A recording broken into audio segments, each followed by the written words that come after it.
საქართველოს პრეზიდენტის მიერ საქართველოს ეროვნული ბანკის საბჭოს წევრის თანამდებობაზე ასარჩევად წარმოდგენილი ნანა ყეინიშვილისა და თეიმურაზ ხომერიკის კანდიდატურებს დღეს კომიტეტმა მხარი არ დაუჭირა. სხდომას კანდიდატები არ დაესწნენ. პრეზიდენტის საპარლამენტო მდივნის განცხადებით სელმე ზურაბიშვილს მიზანშეუწონლად მიაჩნია ეროვნული ბანკის საბჭოს წევრობის ახალი კანდიდატების წარმოდგენა, ვიდრე არ გაუქმდება 18 სექტემბრის ბრძანება და ბანკის გარშემო ვითარება არ გამოსწორდება. სწორედ ამიტომ გიორგი მცხელაძის თქმით პრეზიდენტს კანდიდატების უკან გაწვევა სურდა, რასაც კომიტეტმა მხარი არ დაუჭირა. ქართული ოცნების წევრების განცხადებით კი კანდიდატების უკან გაწვევის მექანიზმი არ არსებობს.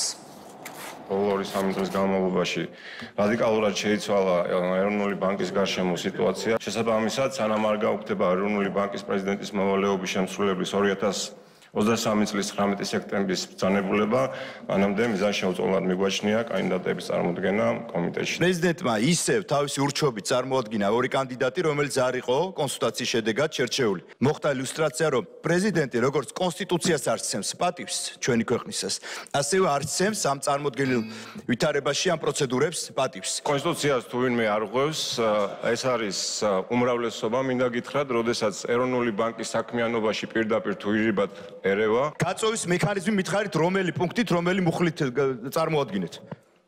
აი ესა დუმილი არის მომხრე რომ ხარი დაუჭიროთ ქალბატონი ნანას კანდიდატურას.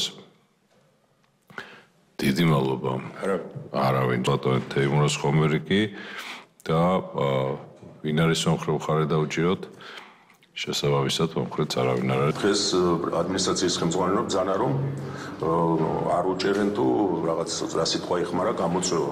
არ არის არც კანონში, არც რეგლამენტში არც აქვს პრეზიდენტის წარდგენილი კანდიდატის გაწვევა. ასეთი მექანიზმი არ არსებობს.